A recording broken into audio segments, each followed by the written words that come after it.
মুভিটা যখন শুরু হয় আমরা 1990 সালের যখন অ্যাসাইন কর্পোরেশন নামের একটা প্রতিষ্ঠান গোপন গবেষণা চালাচ্ছিল এমন সিন দেখি। তাদের একজন এক্সপ্লোরার নারেন ক্যামেরার মাধ্যমে লাইভ রেকর্ডিং করছিল।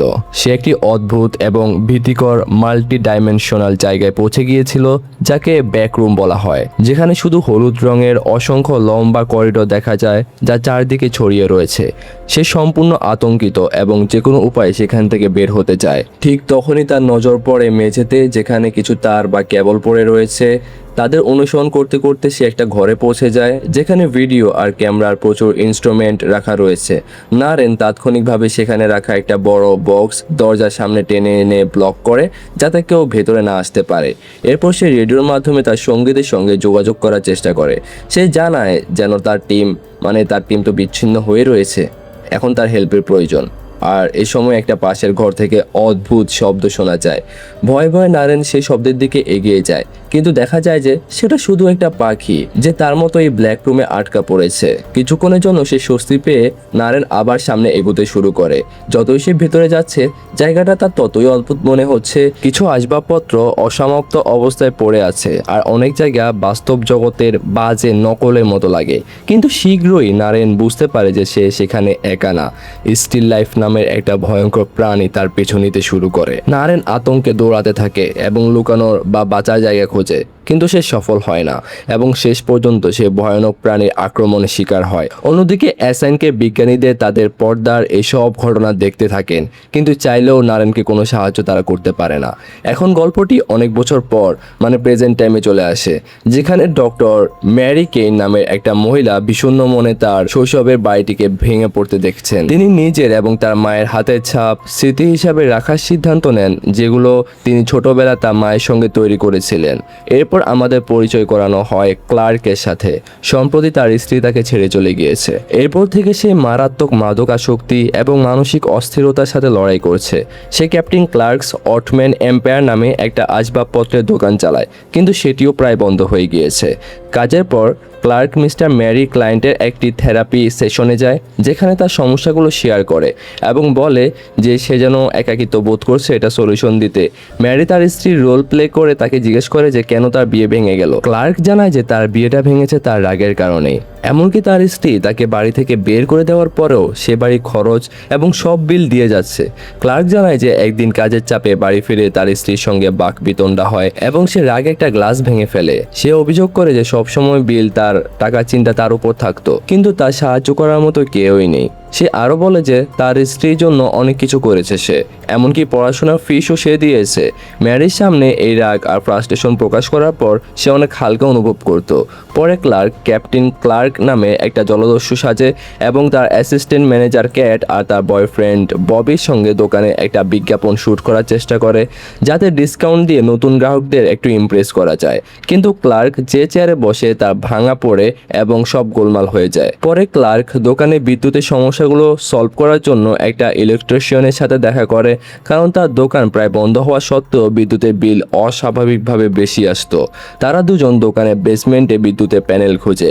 পরীক্ষা করার সময় তারা 3টি অদ্ভুত ব্রেকার সুইচ দেখতে পায়, যা মনে করা হয় যে বিল্ডিংয়ের বাকি ইলেকট্রনিক সিস্টেমের থেকে সম্পূর্ণ আলাদা। আর এই কারণে এই ঘটনা আরও বেশি মিস্টিরিয়াস হয়ে ওঠে। সেই রাতে যখন ক্লার্ক তার দোকানে টিভি দেখছে, তখন হঠাৎ টিভি নিজে নিজেই বন্ধ হয়ে যায়। আর জানা যায় যে স্ত্রী তাকে বাড়ি বের করে দেওয়ার পর থেকে সে এই দোকানেই থাকছে। সেই সঙ্গে সমস্যা খোঁজার চেষ্টা করে, কিন্তু কিছুই বুঝতে পারে না। কিছুক্ষণ পর পুরো দোকানের আলো জ্বলে ওঠে, খারাপভাবে ঝিকিমিকি করতে থাকে, আবারও বন্ধ হয়ে যায়। অস্থির ক্লার্ক গাড়ি চালিয়ে তার পুরনো বাড়িতে যায় এবং বাইরে দাঁড়িয়ে চুপচাপ তার স্ত্রীকে দেখতে থাকে। পরের দিন ডক্টর ম্যারিও তাকে সেশনে দেখা করতে যায়, কিন্তু তিনিও অসুস্থ মায়ের স্মৃতি আর শৈশবের বাড়ি ধ্বংস হওয়ার ধাক্কা সামলানোর জন্য নিজে নিজে চেষ্টা করছিলেন। পরের রাতে ক্লার্ক আবার দোকানে আসে এবং আরামে টিভি দেখতে থাকে, কিন্তু তখনই পর্দায় 1 সেকেন্ডে কম সময়ের অদ্ভুত একটা নীল ঘর সে দেখতে পায় এবং সবকিছু পরে আবার নর্মালও হয়ে যায়। আর এক ঝলক দেখে ক্লার্ক নিশ্চিত হয়ে যায় যে বিল্ডিংয়ের ভিতরে কোনো একটা ঘাপলা তো অবশ্যই রয়েছে। সত্য জানার জন্য সে নিজেই ইনভেস্টিগেট করার সিদ্ধান্ত নেয় এবং বেসমেন্টে গিয়ে আবারও ফিউজ বক্স দেখতে থাকে। সে সব সুইচ বন্ধ করে দোকানের সব আলো নিভিয়ে দেয়। তখনই সে দেওয়ালের ভিতর থেকে আসা একটা রহস্যময় আলো দেখতে পায়। আর সে আলোর প্রতি আকৃষ্ট হয়ে ক্লার্ক দেয়ালে স্পর্শ করায় হঠাৎ সরাসরি তার ভেতরে চলে যায় সে। দেয়ালের ওপাশে সে একটা হলুদ ব্যাকরুমস রয়েছে এমনটা দেখা যায়, যা মুভির শুরুতে দেখানো হয়েছিল। ক্লার্ক সম্পূর্ণ বিস্মিত হয়ে যায় এবং বুঝতে পারে যে এ দেওয়ালটি পোর্টালের মতো কাজ করে, যার মাধ্যমে এক দুনিয়া থেকে অন্য দুনিয়ায় যাওয়া যায়। তোমরা যারা স্ট্রেঞ্জার্স থিংস এই সিরিজটা দেখেছিলে তারা এ ব্যাপারে ভালো বুঝতে পারবে। তারপর আমি তোমাদের বোঝানোর জন্য হালকাভাবে এক্সপ্লেন করছি। পোর্টালটা হচ্ছে এমন একটা জিনিস যেটা হচ্ছে একটা দুনিয়া আরেকটা দুনিয়ার সাথে কানেক্টেড থাকে। মানে তুমি যদি কোথাও পোর্টাল দেখতে পাও তাহলে তুমি ওই পোর্টালের মাধ্যমে অন্য একটি জগতে চলে যেতে পারবে। এক্সাইটেড হয়ে সে আবার ব্যাকরুমের ভিতরে চলে যায়। সেখানে সে আসবাবপত্রে একটা বিশাল স্তূপ দেখতে পায়, যা তার দোকানের ডিসপ্লের মতো। সে সাবধানে সে ভয়ঙ্কর এবং অন্তহীন করিডোরগুলোর মাঝখানে ঘুরতে থাকে। আর এই সময় সে পাখিটাও মৃত অবস্থায় পায়, যা মুভির শুরুতে দেখা গিয়েছিল। ঘুরতে ঘুরতে সে একটা স্ট্যাচু পায়, যা পুরনো অডিও রেকর্ডিং চালাচ্ছে। কাছে গিয়ে সে একটি পথ পায় যেখানে কিছু ফেলে রাখা জিনিসপত্র রয়েছে। এই জিনিসপত্রগুলো সে রিসার্চার নারেনের, যারা গল্পের শুরুতে নিখোঁজ হয়েছিল। ক্লার্ক সে পথ ধরে আরও এগিয়ে আরেকটি ঘরে পৌঁছায়। সেখানে সে মেঝেতে অর্ধেক ডুবানো জুতা এবং চেয়ার দেখতে পায়। মনে হয় জিনিসগুলো পুরোপুরি তৈরি হতে হতে অসমাপ্ত থেকে গিয়েছে। তখনই দূর থেকে ক্লার্ক কিছু শব্দ শুনতে পায়। কৌতূহলে সেই শব্দের দিকে সে এগিয়ে জিজ্ঞাসা করে যে সেখানে কেউ আছে নাকি, কিন্তু তখনই সে অত্যন্ত ভয়াবহ কিছু দেখতে পায় এবং সাথে সাথে পিছু হটার সিদ্ধান্ত নেয়।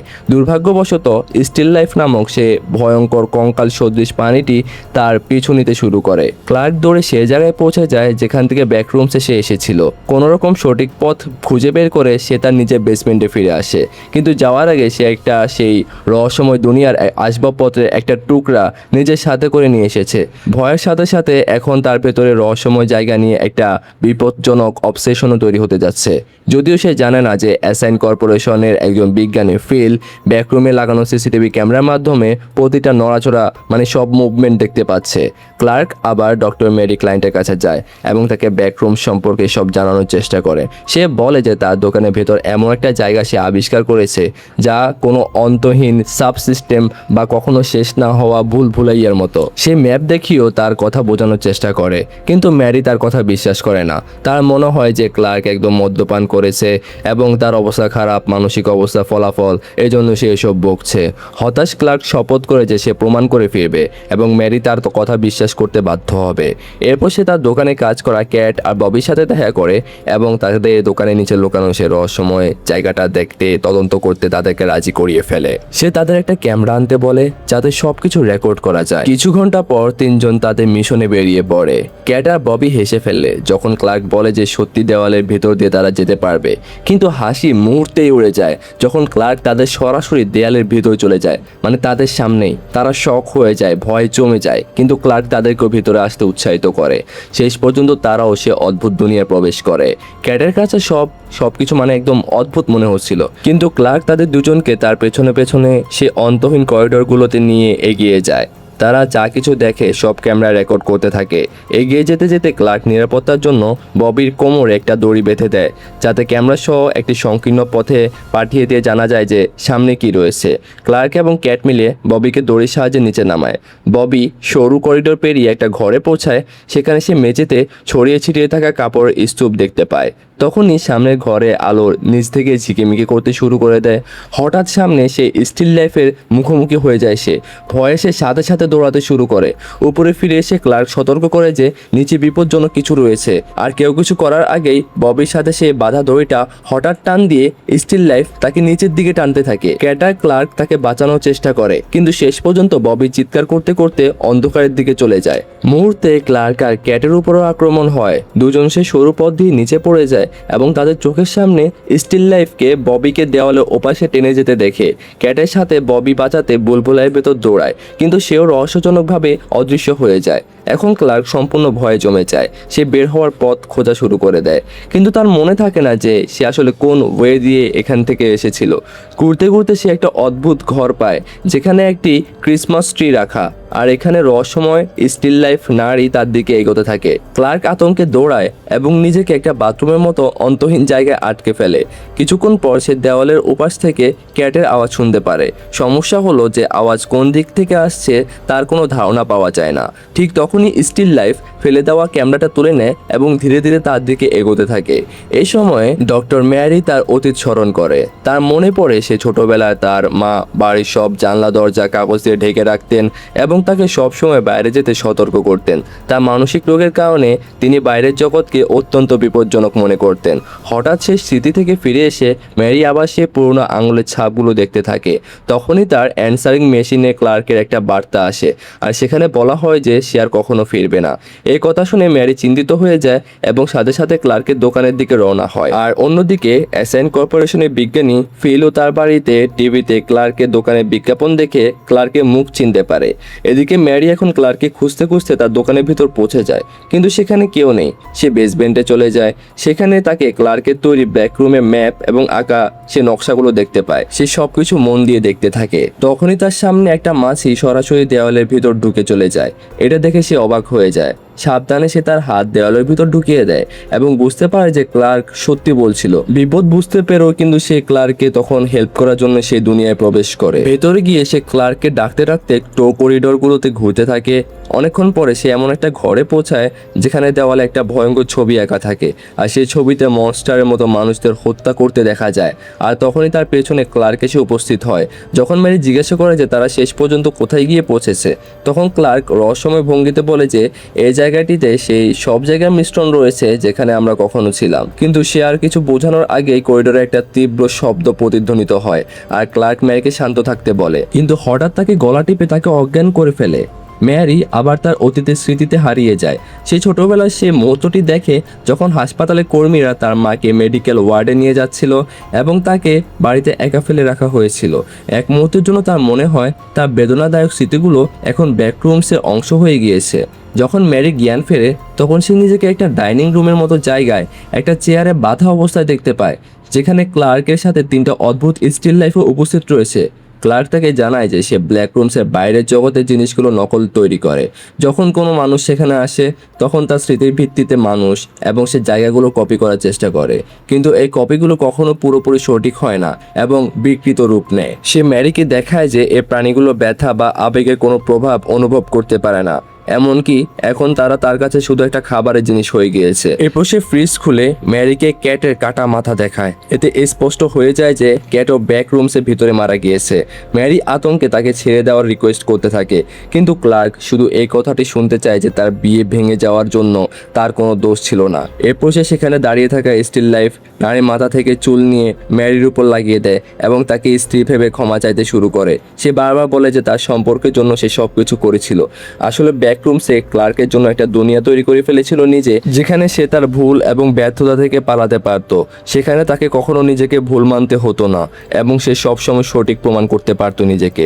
কিন্তু যখন ম্যারি তার ভুলগুলো উপলব্ধি করায় এবং তাকে তার ধ্বংসের জন্য অন্য কেউ নয় সে নিজেই দাঁড়ি এমনটা বোঝাতে থাকে, তখন প্রথমবার ক্লার্কের বিভ্রম, মানে সে একটা যে কনফিউশনের মধ্যে রয়েছে, একটা সিচুয়েশনে রয়েছে, সেটা ভেঙে যায়।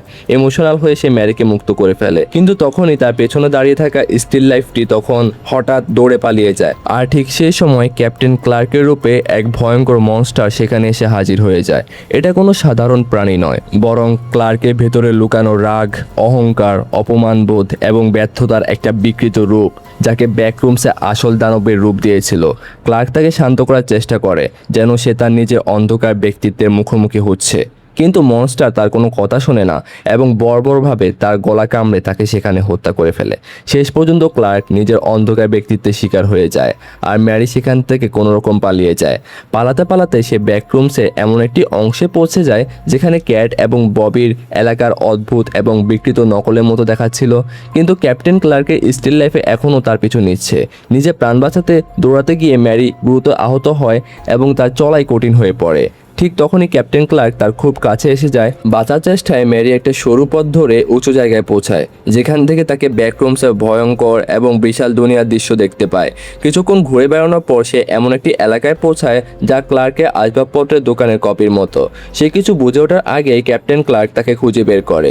নিজেকে রক্ষা করতে ম্যারি তার উপর আক্রমণ করে এবং কাঠের তৈরি একটা পা ভেঙে দেয়। আর এই সংঘর্ষের সময় ভুলবশত একটা ডিভাইস চালু হয়ে যায়, যার ফলে পুরো ঘরে একটা অদ্ভুত গ্যাস ছড়াতে শুরু করে। এই সুযোগ নিয়ে ক্যাপ্টেন ক্লার্ক আবার তার উপর আধিপত্য বিস্তারের চেষ্টা করছে, কিন্তু তখনই ম্যারি তার পকেটে রাখা শৈশবের স্মৃতি বিজড়িত পাথরের সে হাতটি বের করে এবং তা দিয়ে ক্যাপ্টেন ক্লার্কের উপর জোরালোভাবে আঘাত করে। আর এটার ফলে সরু একটা পথ অন্যদিকে চলে যায়। অন্যদিকে পৌঁছাতেই কিছু মাস্ক পরা মানুষ ম্যারিকে ঘিরে ধরে এবং তার উপর গ্যাস স্প্রে করে। আসলে এই মানুষগুলো অ্যাসাইন কর্পোরেশনের বিজ্ঞানী, যারা এখন পুরো পরিস্থিতি নিজের নিয়ন্ত্রণে নিয়ে নিয়েছে। ম্যারিকে নিরাপদ স্থানে গিয়ে নানা পরীক্ষা নিরীক্ষা করা হয়। এই সময় বিজ্ঞানী ক্যাপ্টেন ক্লার্কের স্টিল লাইফকেও ধরে ফেলে এবং কন্ট্রোল করার ট্রাই করছিল। কিছু সময় পর ম্যারিকে একটা জিজ্ঞাসাবাদ কক্ষে নিয়ে যাওয়া হয়। সেখানে তার সাথে ফিল দেখা করে। ফিল জানতে চায় যে ম্যারি কিভাবে ব্যাকরুমসে পৌঁছালো। যখন ম্যারি ক্লার্কের দোকানে কথা বলে, তখন ফিল তাকে দোকান ও ক্লার্কের ছবি দেখিয়ে তার কথা সত্যতা যাচাই করে। এরপর ফিল প্রকাশ করে যে অ্যাসাইন আগে এমআরআই মেশিন তৈরির একটা কোম্পানি ছিল, কিন্তু ব্যাকরুমসে আবিষ্কারের পর তাদের পুরো উদ্দেশ্য বদলে যায়। এখন তাদের মিশন হচ্ছে এই রহস্যময় দুনিয়াকে বোঝা এবং সেটা ম্যাপ তৈরি করা। ফিল জানায় যে তারা বছরের পর বছর ব্যাকরুমস নিয়ে গবেষণা করেছে, কিন্তু আজও এই সম্পর্কে খুব কমই জানে তারা। ম্যারি শুরুতে জিজ্ঞাসাবাদে সহযোগিতা করে, কিন্তু তার যখন সন্দেহ হচ্ছিল যে জিজ্ঞাসাবাদ শেষ হওয়ার পরে তাকে জীবন্ত ছেড়ে দেওয়া হবে না, তখন সে উত্তর দেওয়া বন্ধ করে দেয়। আর এই সময়ে আমরা আরও একটা ভয়ঙ্কর সত্যি জানতে পারি। জানা যায় যে ব্যাকরুমস শুধু মানুষদের বন্দি করে না, বরং তাদের থেকে শিখেও নেয়। তাদের মানুষের যে স্মৃতি রয়েছে, আবেগ রয়েছে এবং মানসিক আঘাত, সেসব মানসিক আঘাত তারা নিজেদের ভিতরে শুষে নিত এবং তাদের নকল করা শুরু করে দিত। এখন ব্যাকরুমস ম্যারির সঙ্গে ঠিক একই কাজ করেছে। সেখানে ধীরে ধীরে নতুন কক্ষ তৈরি হতে থাকে, যা ম্যারির স্মৃতির উপর ভিত্তি করে বানানো হচ্ছিল। কিন্তু সব সময়ের মতো এই নকলগুলো কখনো পুরোপুরি সঠিক হয় না। কিছুটা ভাঙা, কিছুটা বিকৃত, অত্যন্ত ভয়ঙ্কর দেখায়, যেন মানুষের স্মৃতি না বুঝেই তা নকল করার চেষ্টা করা হচ্ছে। এমনকি ব্যাকরুমস এখন সে জিজ্ঞাসাবাদ কক্ষ এবং সেখানে বসে থাকা ম্যারিরও একটা বিকৃত স্টিল লাইফ তৈরি করতে শুরু করে দিয়েছে। আর আমরা এখানে বুঝতে পারি যে এই লুপটা কখনো শেষ হবে না, আর এটা এভাবে কন্টিনিউয়াসলি এভাবে চলতে থাকবে। আর এখানে এই মুভিটা শেষ হয়ে যায়। তো তোমাদের এই মুভিটা কেমন লেগেছে সেটা অবশ্যই কমেন্টে জানাবে। আর কোন কোন মুভি তোমরা পরবর্তীতে চাও সেটা আমাদেরকে জানাতে পারো, আমরা ট্রাই করবো সেগুলো এক্সপ্লেন করার। তো দেখা হচ্ছে পরবর্তী ভিডিওতে। সবাই ভালো থাকো, সুস্থ থাকো, টাটা।